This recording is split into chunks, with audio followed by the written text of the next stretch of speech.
Hi అండి, welcome back to my channel.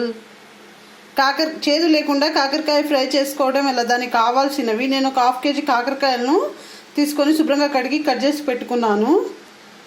అల్లం వెల్లుల్లి పేస్ట్, కరివేపాకు. స్టవ్ వెలిగించుకొని బాండి పెట్టి ఒక 2 పావులు ఆయిల్ వేసుకోవాలండి. ఆయిల్ అందులో ఒక 1/2 స్పూన్ జీలకర్ర వేసుకొని ఆయిల్ వేడి కానిద్దాము. వేడయ్యాక మనం కట్ చేసి పెట్టుకున్న కాకరకాయ ముక్కలు వేసుకుందాము.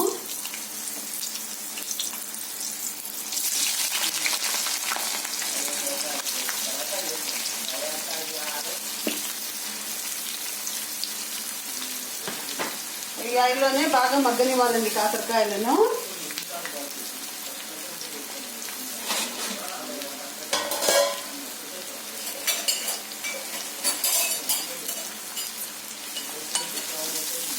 ఒకసారి కలుపుకొని మూత పెట్టుకుందామండి.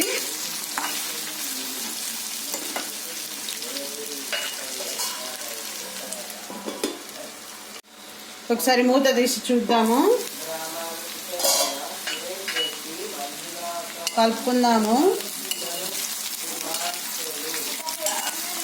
ఇందులోనే సాల్ట్, ఒక 1.5 స్పూన్ సాల్ట్,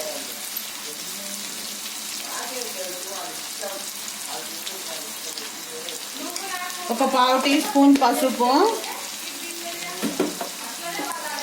1/2 టీ స్పూన్ పసుపు వేసుకొని కలుపుకోవాలి.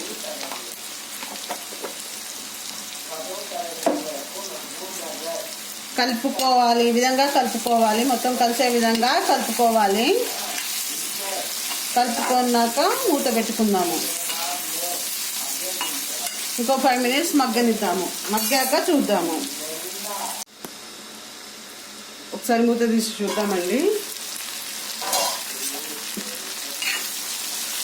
కలుపుకుందాము.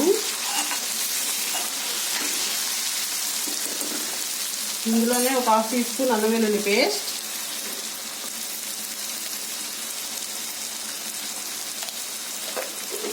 వేసుకొని కలుపుకుందాము.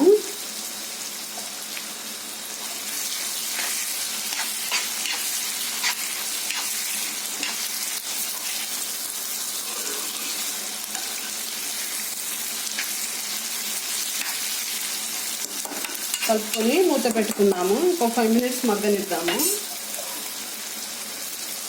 మగ్గాక చూద్దాము. మూత తీసి చూద్దామండి. ఇప్పుడు ఇందులోనే కచ్చాపచ్చాగా దంచుకున్న వెల్లుల్లి రెబ్బలు, కారం వేసుకోక ముందే వేసుకోవాలండి, అప్పుడే కొంచెం ఆయిల్లో మగ్గుతాయి. కరివేపాకు వేసుకొని కలుపుకుందాము. కలుపుకున్నాక ఇంకో 2 minutes మగ్గనిద్దామండి.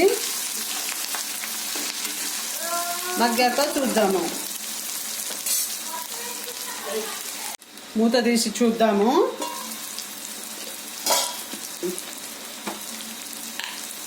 ఇప్పుడు ఇందులోనే ఒక 2 స్పూన్ల కారం,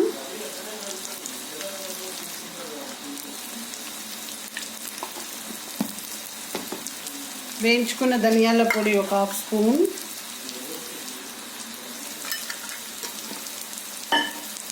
వేసుకొని కలుపుకుందాము.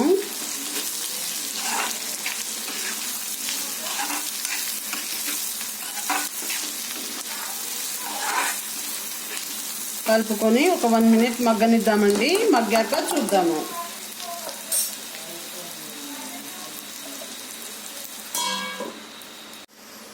మూత తీసి చూద్దాము.